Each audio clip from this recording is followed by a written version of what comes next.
Fala galera, beleza? Professor Gusta de Biologia aqui com vocês. E certamente você já deve ter se reparado com aquela cena triste de uma criança de alguma região muito carente, muito magrinha, às vezes subnutrida, só que com um barrigão muito grande, uma barriga muito inchada. Essa criança pode estar com barriga d'água. Mas você sabe o que é barriga d'água? Barriga d'água é a esquistossomose e é sobre essa doença, importante doença, tanto para a vida das pessoas quanto para os vestibulares, que eu quero falar um pouquinho com você agora. Então vem comigo para que a gente entenda mais do que se trata essa doença. Para começar, eu quero que você saiba que a esquistossomose, cujo principal nome popular, digamos assim, é a barriga d'água, ela ainda também pode ser encontrada com as denominações febre do caramujo, bilharzíase ou xistose, além de vários outros nomes mais regionais, mais populares aqui. Mas essa doença, quando é que ela foi descrita? Na verdade, a esquistossomose em si já é uma doença muito antiga. Já foram encontrados ovos do esquistossoma, que é o vermezinho causador ali, até em múmias, então de antes de Cristo. Mas cientificamente, essa doença acabou sendo descrita em 1851 pelo médico alemão Theodor Maximilian Bilharz. Esse camaradinha aqui que você está vendo na sua tela, o Bibi, o Bilharz descreveu isso em 1851 e por isso que a doença também pode ser chamada de bilharzíase. Imagina que honra, né? Você descobre uma doença e a doença passa a receber o seu nome, né, cara? A pessoa está com uma doença que leva o seu nome. Eu não sei se eu gostaria, mas não deixa de ser uma homenagem. Obviamente, quando a gente está falando de todas as doenças, é legal a gente entender quais são as regiões do planeta que são afetadas pela doença em si, né? Estamos falando da esquistossomose, então vem comigo para a tela para a gente entender alguma coisa bem importante no mapa. Percebam que as regiões mais afetadas, ou até deixei de fora aqui, ó, elas estão naquela região tropical, onde a gente tem um calorzinho um pouco maior, mas principalmente tem muito a ver com as regiões mais carentes, com falta de estrutura, com falta de saneamento básico. Isso vai ficar bem claro quando a gente falar sobre o ciclo da doença, beleza? Mas eu quero uma outra coisa, que você volte comigo para a tela aqui, porque tem algumas coisas interessantes aqui nessa tela. Percebam que existe mais de uma espécie de agente etiológico e está dividido pelas cores. Então aqui nesse azulzinho bem clarinho a gente tem Schistosoma intercalatum, no amarelinho aqui a gente tem Schistosoma mecongii, um azul mais escuro aqui nós temos Schistosoma mansoni, num vermelho Schistosoma hematobium, aqui nesse roxo é mais de uma espécie, as que já foram, amarelo aqui ó, Schistosoma japônico e em verde Schistosoma malaiense. Mas perceba uma coisa, você pode estar perguntando agora, ai meu Deus do céu, eu vou ter que lembrar todos os nomes de todas as espécies em cal... Não, galera. Vem comigo, porque eu quero que você preste atenção aqui, ó. Eu espero que essa altura do campeonato da sua vida estudantil você já saiba identificar e localizar o Brasil aqui no Mapa Mundi e percebam que aqui no Brasil só existe uma espécie, que é o azulzinho, que é o Schistosoma mansoni. Então, é nele que nós daremos o foco total dessa nossa aula. Se você vier para esse mapa aqui do Brasil, que mostra aqui as áreas de transmissão endêmica da esquistossomose, você também já começa a ter um panoramazão geral das áreas que são afetadas comumente, todos os anos, com essa doença. Beleza? Mas, obviamente, você já sabe muito bem que para cada doença, se você já viu alguma aula de doença aqui minha, sabe que eu bato bastante nessa tecla. Se você não viu, eu vou bater na tecla novamente. Para cada doença que você for estudar, duas informações são básicas, são necessárias, são essenciais. Quem causa e como pega. Quem causa é o agente etiológico, o agente causador da doença. Essa informação é a mais importante. Forma de transmissão também é importante, porque através disso você consegue pensar em vários aspectos da doença. Então vamos começar a ver isso aqui, começando pelo agente etiológico. O agente causador da esquistossomose são vermes plateumintos, lembra lá aqueles vermes achatados, do mesmo grupo ali, por exemplo, das planárias, das tênias, do mesmo filo, né? Não do mesmo grupo, da classe ali não, beleza? Do gênero Schistosoma, lá nas Américas não, né? Aqui nas Américas, o Schistosoma mansoni é a espécie que você está vendo ali, mas percebam alguma coisa nessa tela. Quando você está vendo a imagem desses vermes adultos, você vê dois vermes. Temos aqui o macho e aqui a fêmea. Percebam que a fêmea e o macho, eles vivem em love, vivem de conchinha. A fêmea adulta ela vai viver numa cavidade do corpo do macho, aqui esse canal do ginecóforo ali, ela vai viver ali dentro. No estágio adulto, se reproduzindo dentro do seu corpo, liberando vários ovos. Daqui a pouco a gente fala um pouco sobre isso. Mas é legal que você entenda para a esquistossomose os ciclos, o ciclo de vida do xistossoma, beleza? Isso é muito importante, que você entenda quais são as etapas. E vem comigo para você entender que toda a vida do xistossoma começa num ovo. Um dia ele estava dentro de um ovo. Quando esse ovo eclode, vai liberar uma larvinha ciliada chamada miracídio. Depois ainda temos um outro estágio larval chamado cercária, antes dele virar adulto. Tá, isso ficou muito rápido, eu não entendi. Calma, a gente vai ver o ciclo certinho. Por enquanto é só para você ter uma ideia que nós temos ovo, miracídio, cercária e o verme adulto. Beleza? Esses são os estágios de vida. E quando o indivíduo se infecta com um xistossoma, qual é o local do corpo afetado? Isso é importante saber também. As doenças às vezes perguntam isso, onde é que aquele parasita se instala no corpo? No caso do xistossoma, temos duas informações importantes ainda antes de ver o ciclo para falar sobre essa doença. A primeira informação é a questão do hospedeiro intermediário. Cara, sempre que a questão falar de esquistossomose, vai falar do caramujo. Sempre, sempre. Então lembra, a doença do caramujo, a doença do caramujo. Lembre-se disso, cara. Isso é muito, muito, muito importante. Quando uma doença, quando um parasita, ela tem apenas um hospedeiro ao longo do seu ciclo, esse ciclo é chamado de monoxênico, monogenético, com um hospedeiro só. Vamos dar um exemplo? Gripe. O vírus da gripe, ele vai ter um hospedeiro só, que é o ser humano ali. Tá, o vírus da gripe humana. Então a pessoa passa contágio direto uma para outra. Vírus HIV, contágio direto, pessoa para pessoa. Não envolve outro tipo de hospedeiro ao longo do ciclo. Já doenças como a esquistossomose, que envolvem mais de um hospedeiro, são chamadas de ciclos heteroxênicos ou heterogenéticos, beleza? Ciclos heteroxênicos. E aqui vem a questão do hospedeiro intermediário, que é o caramujo. Primeiro é o seguinte, é qualquer caramujo? Não, galera, são caramujos planorbídeos. O que é um caramujo planorbídeo? Repara aqui nessa imagem da telinha para você, uma conchinha bem achatadinha, bem planinha aqui. Tá aqui o nosso planorbídeo, que por aqui nós temos o gênero Bionfalaria. Então, o hospedeiro intermediário do xistossoma são caramujos planorbídeos do gênero Bionfalaria. Professor, o que é um hospedeiro intermediário? Boa pergunta, pequeno gafanhoto. Um hospedeiro intermediário é aquele onde o parasita cumpre apenas um ciclo de reprodução assexuada ou onde ele vive no seu estágio larval. Então, o hospedeiro intermediário é onde o parasita está no seu estágio larval ou fazendo só reprodução assexuada. Já um hospedeiro definitivo é aquele hospedeiro onde o parasita faz uma reprodução sexuada ou onde ele está vivendo no seu estágio adulto, que no caso do xistossoma, o hospedeiro definitivo vai ser a espécie humana, a gente já vai ver no ciclo, vai ficar bem tranquilinho de você entender, beleza? Mas o hospedeiro intermediário, então, caramujos planorbídeos do gênero Bionfalaria. Obrigatoriamente tem que ter um caramujo, tem que passar por um estágio no caramujo, senão não rola o ciclo do xistossoma. Tranquilo? Uma vez dentro do corpo, dentro do hospedeiro definitivo, que somos nós, onde que esse verme vai se instalar?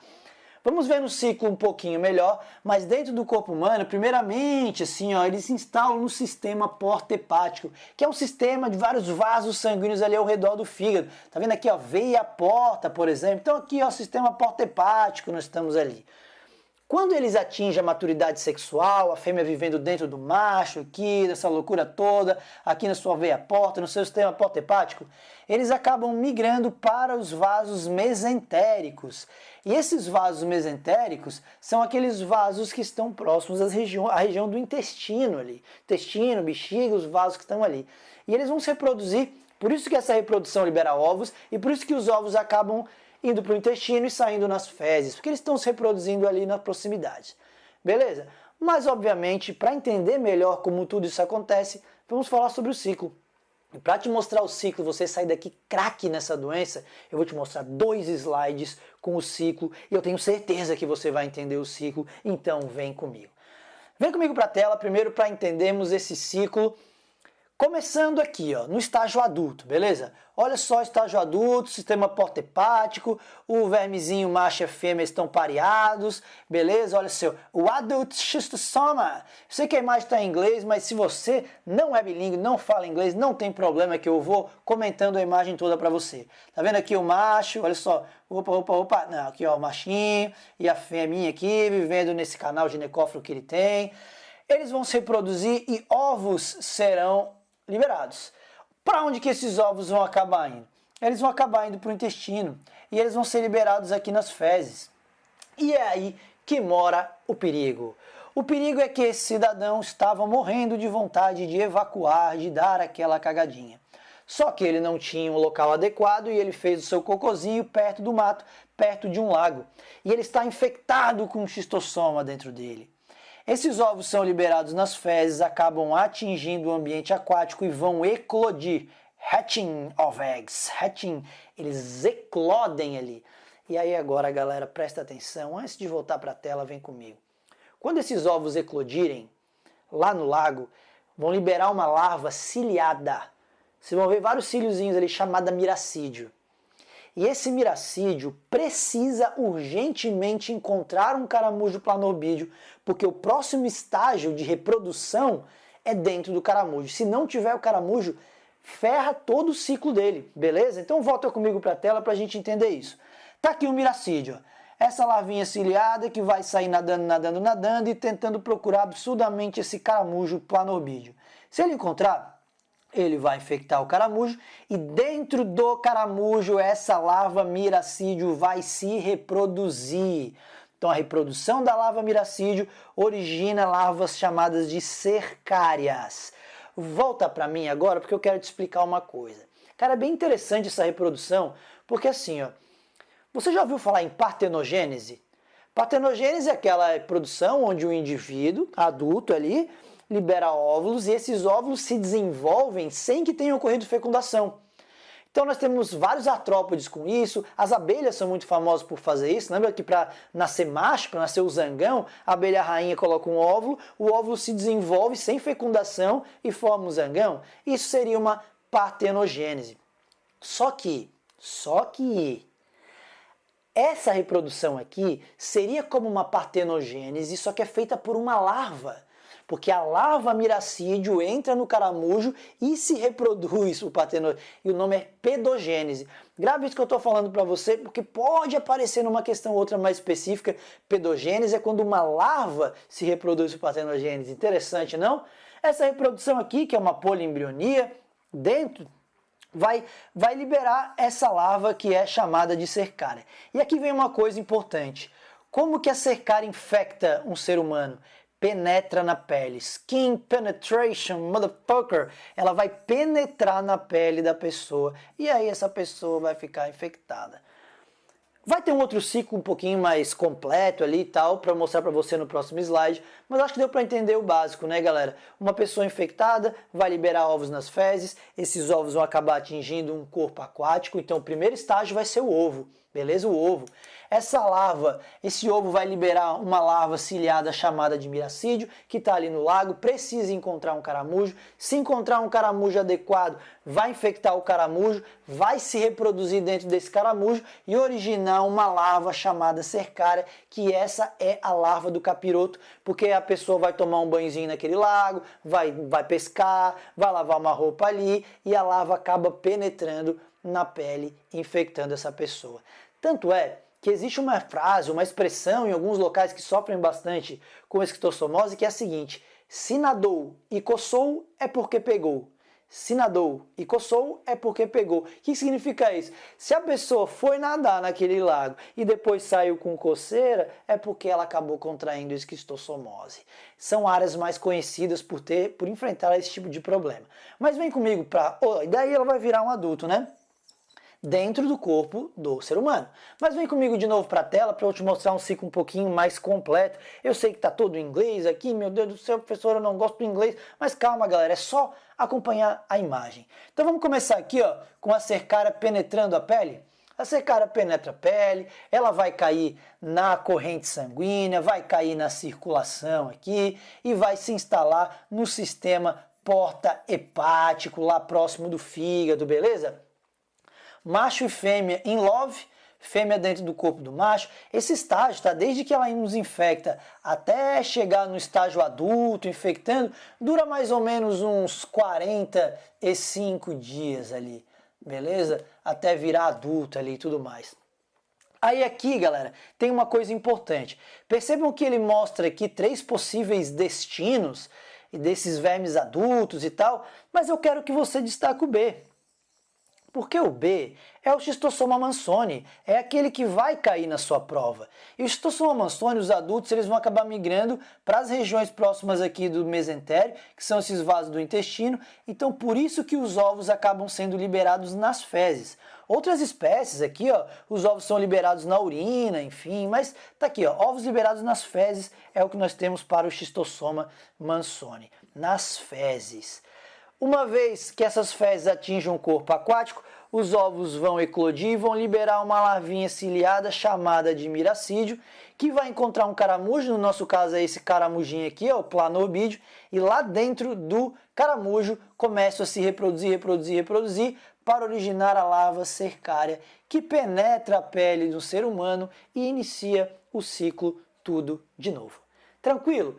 Então tem as particularidades? Tem, mas o básico é o mais importante, menos é mais. Galera, pessoa infectada, foi dar seu cocôzinho, saiu o miracídio, achou o caramujo, reproduziu dentro do caramujo, virou a cercária e a cercária está pronta para furar mais alguém. Fechou? Esse é o ciclo, eu espero que você tenha entendido, porque agora que a gente já sabe o ciclo da doença e como a pessoa se infecta, a gente precisa conhecer um pouquinho dos sintomas dessa doença. Quais são os sintomas dessa doença? Existe a fase aguda e a fase crônica. A fase aguda é quando a cercária penetra no corpo e começa a cair na corrente sanguínea e aí o organismo vai reagir àquilo. E nessa fase aguda nós podemos ter coceiras e dermatites, tá? Até aparecendo aí, opa, volta na imagem aqui, ó, vai começar a aparecer umas manchinhas, coçando pra caramba, dermatite, umas alergias ali, febre, falta de apetite, tosse, diarreia, enjoos, vômito e emagrecimento, o organismo reagindo, respondendo aquilo ali. Só que de repente, esses vermes viram adultos e os sintomas começam a passar, a diminuir, pode ser que até desapareçam, mas não significa que a pessoa está curada. Significa que a doença atingiu a fase crônica. Nessa fase crônica, que pode ser assintomática, mas com o passar do tempo pode começar a desenvolver alguns sintomas bastante sérios. E dentre esses sintomas bastante sérios estão hepatomegalia, que é o aumento do fígado, esplenomegalia, que é o aumento do baço, hemorragias, e aí por conta desse aumento de fígado, baço, dessas hemorragias, do extravasamento do plasma sanguíneo para a cavidade abdominal, nós temos a chamada ascite ou barriga d'água. Por isso que o nome da doença popular é barriga d'água, que a pessoa acaba ficando com um barrigão, tá? Como você está observando aqui nessa imagem. E esse barrigão vai acontecer então já na fase crônica, significa que aquela pessoa está infectada com a doença há um tempo já, e não foi buscar um tratamento, ou porque não tem acesso, enfim, beleza? E ela já desenvolve a fase crônica. Cara, mas se eu falei em tratamento, não foi buscar um tratamento, significa que tem cura, que tem medicamento? Sim, com certeza, a esquistossomose possui tratamento, possui cura e ela é feita através da administração de medicamentos contendo essa substância aqui, o praziquantel ou a oxamiquina.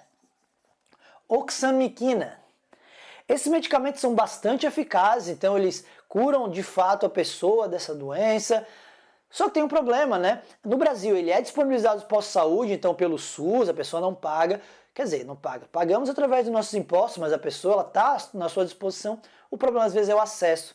Às vezes locais com muita falta de estrutura, que falta um posto de saúde, que a pessoa acaba não tendo acesso a esses profissionais de saúde e aí ela acaba ficando doente por muito tempo, inclusive, infelizmente, chegando a óbito, tá? Principalmente em crianças ali. Mas tem tratamento. Temos os medicamentos para isso. Só que, obviamente, melhor do que tratar é prevenir. Então, a gente precisa entender quais são as medidas profiláticas para essa doença, beleza? Vem comigo então para a gente discutir um pouquinho isso. Profilaxia. Galera, por que eu falo que é tão importante a gente saber quais as formas de transmissão de uma doença? Porque sabendo as formas de transmissão, você consegue raciocinar sobre a profilaxia, sobre a prevenção, concordam comigo? Se a gente tem, nesse ciclo, tudo iniciando com uma pessoa infectada fazendo um cocô próximo a um lago, concordam comigo que saneamento básico e higiene são condições necessárias para que a gente interrompa todo o ciclo da doença? Se a pessoa tivesse um local correto, adequado para fazer suas fezes, um tratamento de esgoto ali, essas fezes não estariam no ambiente, não contaminariam corpos aquáticos. Concordam comigo? Então, saneamento básico e higiene, uma das principais medidas profiláticas para a esquistossomose. Mas aí a gente vem com outro pensamento também. Qualquer doença que tenha algum vetor ou algum hospedeiro intermediário, por exemplo, nós, ao combatermos a proliferação desse tipo de hospedeiro, a gente também estaria freando. Concordo? Então essa vai ser outra medida profilática que a gente vai ver na sequência. Antes dela, temos também a questão do cuidado ao entrar em corpos aquáticos que tenham caramujos ali que possam estar infectados. É óbvio assim, né, galera? Por que tem essa bota aqui? Tô falando, a pessoa vai tomar um banho de rio de bota e vai se proteger. Não, não é isso. Essa pessoa, ela tá só com o pé dentro d'água porque ela vai lavar uma roupa ou ela vai pescar e vai ficar um pouquinho com o pé dentro da água. Esse tipo de preocupação, para que a cercária não tenha onde penetrar. Não confundam, por exemplo, assim, andar calçado não é uma medida profilática contra a esquistossomose. Tá? Andar calçado é uma medida profilática contra o amarelão. Lembra? Ancilostomose. Porque lá sim, aquele verme está no solo e ele pode penetrar a pele. Aqui a cercária vai penetrar a pele dentro da água, velho. Então, só a pessoa nadar com uma roupa de borracha ali, tudo tampado para não expor nada. Então, o melhor é tomar cuidado e tentar não entrar em lagos que contenham caramujos, onde você sabe ou acha ou suspeite que aquilo possa estar contaminado. Beleza? Mas como eu falei para vocês, nós temos o caramujo. Sem caramujo naquela área não tem ciclo. Se o miracídio sair, começar a nadar e não encontrar um caramujo, ele morre. Então, é muito importante que nesse lago nós tenhamos um ambiente equilibrado, um ecossistema equilibrado com predadores naturais que possam fazer o controle desses caramujos. Portanto, patos aqui, por exemplo, peixes, eles podem se alimentar dos caramujos e com isso não deixar que esse caramujo se prolifere, reduzindo a possibilidade de um miracídio encontrar um caramujo e se reproduzir dentro dele. Beleza? Combate ao caramujo é uma medida profilática importante. E claro, para fechar, mas não menos importante, o tratamento dos doentes. Se você trata e cura uma pessoa, ela deixa de liberar ovos do cistossoma nas suas fezes. Então a gente interrompe o ciclo por aí então. Se conseguimos diagnosticar e tratar todos os doentes, o ciclo da doença também fica interrompido. Beleza? Então essas são as principais medidas profiláticas e preventivas da doença. E assim a gente encerra as informações que você precisava saber. Mas claro que você sabe, sempre que a gente tem uma aula completa, é possível resumir no final. Então agora chegou a hora do resumo aqui, rapidinho, um minutinho para a gente matar essa aula. Vem comigo para a tela. A doença em questão é a esquistossomose. Então precisamos conhecer primeiro agente etiológico, Schistosoma mannsoni, verme plateuminto aqui nas Américas. A forma de transmissão é penetração ativa da larva cercária no corpo. Então ela está no lago, opa, cercáriazinha com a ela está lá no lago, a pessoa entra, ela vai furar a penetração ativa. São dois hospedeiros para o Schistosoma mannsoni. O caramujo planorbídeo, Labion falare, é o hospedeiro intermediário. Ele precisa passar uma parte do seu ciclo dentro para poder se transformar ali, formar cercária e entrar no corpo humano, que é o hospedeiro definitivo. Uma vez dentro do corpo humano, existe a fase aguda e a fase crônica da doença, onde a fase crônica tem aquela característica importante que pode ser que aumente o fígado, hepatomegalia, ou baçoesplenomegalia. Então, por isso, hepatoesplenomegalia, barriga d'água, toda aquela barrigona inchada. Profilaxia. Qual seria a prevenção? Combate ao caramujo, claro, o hospedeiro intermediário ali, saneamento básico muito importante, higiene, essas coisas todas, evitar o contato com locais possivelmente contaminados, além de, obviamente, tratamento dos doentes. Fechou, rapaziada? Eu acho que deu para entender bem essa doença, né? É um verme plateuminto, o Schistosoma mansoni. Ele infecta a pessoa, sistema porta-hepático, vasos do mesentéricos, vão se reproduzir, uma reprodução sexuada e que libera ovos. Se a pessoa for fazer o seu cocôzinho à beira do lago, o ovo parar num lago desse, vai eclodir e liberar uma larva ciliada chamada miracídio. Esse miracídio vai ficar caramujo, caramujo, caramujo, qualquer caramujo não, planorbídeo, bionfalária, entrou no caramujo, vai se reproduzir, liberar uma larva cercária, que é desgraçadinha, que ela fura a pele de uma pessoa, dando início ao ciclo, tudo de novo. Cara, então eu espero de verdade que você tenha entendido esse esquistossomose, que você saia daqui craque e consiga acertar qualquer questão que aparecer, já que essa é uma doença que aparece muito nas provas, principalmente no Enem. Valeu, galera! Foi um grande prazer mais uma vez. Continue acompanhando as aulas do canal. Abraço e até o próximo vídeo.